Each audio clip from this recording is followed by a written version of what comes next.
Class 8 এর পড়াতে এসেছি, তো হঠাৎ করে স্টুডেন্ট বলছে যে কোরিওলিস বল কি, সেটা একটু বোঝাবো, তোমরা একটু বুঝে নাও। দেখো, কোরিওলিস বলটার প্রথম নামকরণ করেছিল 1835 খ্রিস্টাব্দে গ্যাসপার ডি কোরিওলিস। তাহলে 1835 সালে গ্যাস হয়েছে গ্যাসপার ডি কোরিওলিস।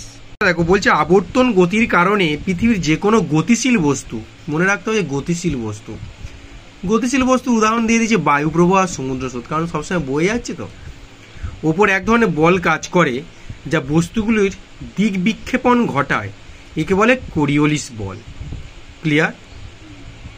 এবারে ধরো যে স্যার দিক বিক্ষেপণ কি আর কি সব বললেন আমি বুঝতে পারছি না, তাহলে একটা প্রথম পৃথিবী আঁকি। দেখো পৃথিবী এঁকেছি, হ্যাঁ বুঝতে পারছো তো? দেখো পৃথিবী কোন দিক থেকে কোন দিকে ঘুরছে, পশ্চিম থেকে পূর্ব দিকে, কিন্তু সূর্য কিন্তু পূর্ব দিকে ওঠে। অনেকে বলে যে স্যার সূর্য তো পূর্ব দিকে ওঠে, পৃথিবী তো পূর্ব দিক থেকে পশ্চিমে ঘুরছে, কিন্তু না, পশ্চিম দিক থেকে পূর্ব দিকে ঘুরছে। তো ঘুরছে যখন এরকম ঘুরছে, কন্টিনিউ ঘুরে যাচ্ছে, তো এই সময় ধরো তুমি এ স্থান আর বি স্থান রয়েছে, এ স্থান থেকে যদি বি স্থানে আসতে চাও, এ স্থান থেকে বি স্থানে আসতে চাও, পৃথিবী ঘুরে যাচ্ছে, জানো তো? তো তখন তোমার দেখবে এই স্থানে এসে পৌঁছেছো, কারণ এটা বি স্থান, এই সোজা না এসে এই পৃথিবী ঘুরে যাচ্ছে, তো এই স্থানে এসে পৌঁছাবে, কারণ দিক বিক্ষেপণ ঘটছে। এখানে বলেছে যে গতিশীল বস্তুগুলো দিক বিক্ষেপণ ঘটে। এবারে কোরিওলিস বলের প্রভাবে বায়ু প্রবাহ আর সমুদ্র স্রোত, এটা উত্তর গোলার্ধ, ওপরটা উত্তর গোলার্ধ, নিচেরটা দক্ষিণ গোলার্ধ।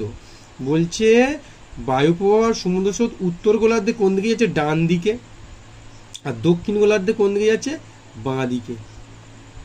ঠিক আছে? উত্তর গোলার্ধে ডান দিকে আর দক্ষিণ গোলার্ধে বাঁ দিকে বেঁকে যাচ্ছে। বুঝতে পেরেছো?